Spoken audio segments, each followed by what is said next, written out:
Have you ever heard of people who seem to fit into a place or a time period so well that it seems they must belong there? A woman living in New York City during the 1930s was so enamored with old-fashioned ways of life that she built her own house inside the walls of an apartment building. But why would she do this? And what did the neighbors think about living next to someone who was building their own home from scratch in the middle of a city? In New York City in the 1930s, a socialite named Helen Viola lived in an upscale apartment on Park Avenue. She had everything she could have possibly wanted, including money, fame, and looks.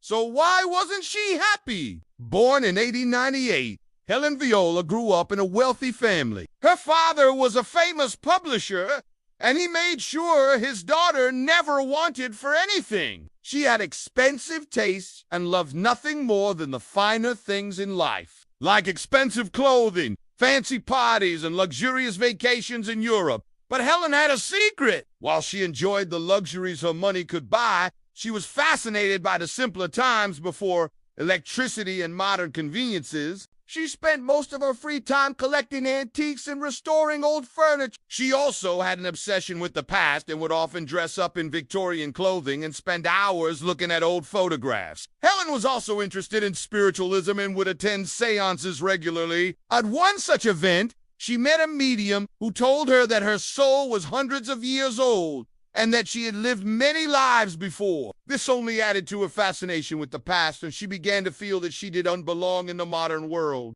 As Helen got older, her fascination with the past only grew. She became increasingly convinced that she was a Victorian woman trapped in a modern body and began to plan her escape. She started small, decorating her apartment in the style of the Victorian era. She then began to spend more and more time in her apartment, shunning parties and social events in favor of her collection. As the years went on, Helen became increasingly reclusive and her apartment became a shrine to her obsession. Then, in the late 1920s, something happened that changed everything. Helen was browsing an antique store when she came across a book called The Philosophy of Spiritualism.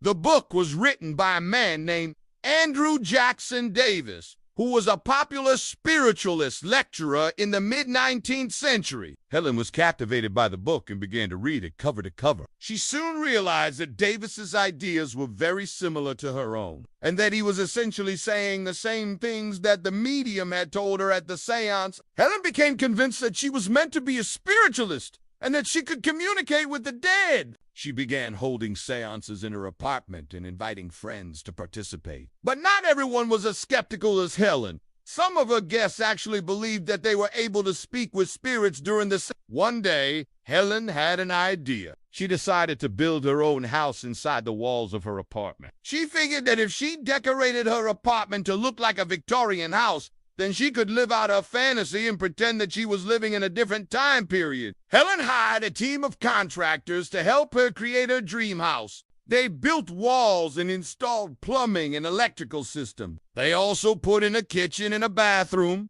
completed with a clawfoot bath. Helen furnished the house with antiques and bric-a-brac, and she soon had created a home that was truly unique. But how did her neighbors react to living next to someone who was building their own home from scratch in the middle of a city? When the construction began, Helen's neighbors were understandably annoyed. They had to put up with the noise and the mess, and they weren't happy about it. But they eventually agreed to let Helen go ahead with her plan. However, they soon realized that they had made a big mistake. As Helen's house began to take shape, the walls and floors started to sag. The plumbing system leaked and flooded the apartment below Helen. The neighbors complained to the building manager, but he didn't do anything about it. He knew that Helen was a wealthy woman and he didn't want to upset her. The neighbors were furious. They couldn't believe that they were being forced to live in a building that was slowly falling apart. They considered moving out, but they couldn't afford to rent an apartment anywhere else in the city. Helen continued to ignore her neighbors' complaints. She was so focused on creating her dream house that she didn't care what anyone else thought of her. As the years went on, the condition of the building continued to deteriorate. The windows and doors wouldn't close properly,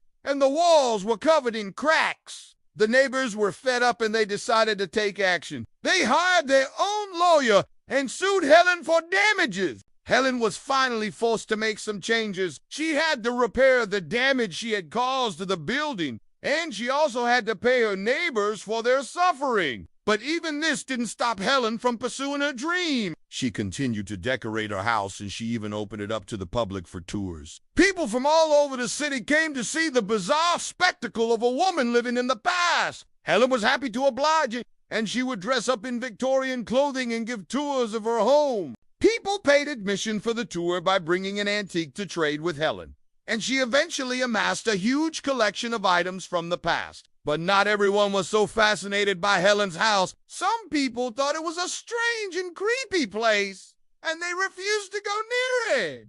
Helen didn't mind. She was happy to have her own little world where she could escape from the modern world. But eventually, the city decided to step in and put an end to Helen's little world. In the early 1970s, the city condemned the building and ordered Helen to vacate the premises. She refused, but she was eventually evicted and forced to move out. When the city came to clear out Helen's apartment, they found that she had left behind a huge amount of stuff. There were antiques, bric-a-brac furniture, paintings, books, and documents. It was like stepping back in time 100 years. The city sold most of Helen's stuff in an auction, but some of it is still around today. You can find pieces of Helen's collection in antique stores and private collections all over the country. Some people believe that Helen's house is haunted and that her spirit still lives in the walls of the building. Others say that Helen's story is just a cautionary tale of what happens when you let your obsession get the better of you.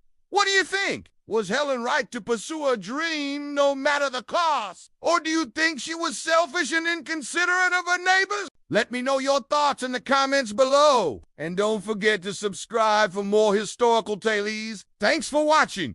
See you next time.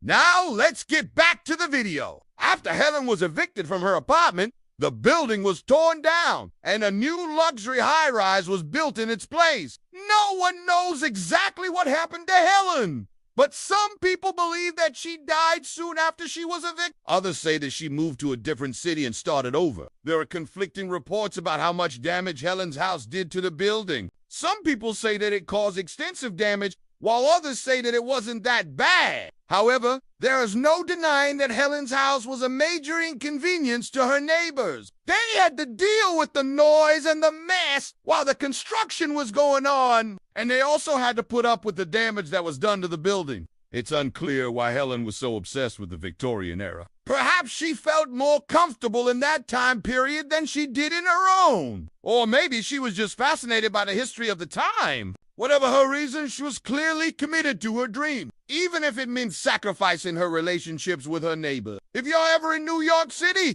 be sure to check out the luxury high-rise that now stands in place of Helen's apartment building. Who knows? Maybe you'll catch a glimpse of Helen's ghost as you walk by. Now it's time to hear from you. What do you think? Would you ever do something as extreme as Helen did to pursue your dreams? Let me know your thoughts in the comments below. And don't forget to subscribe for more historical tales. Thanks for watching. See you next time.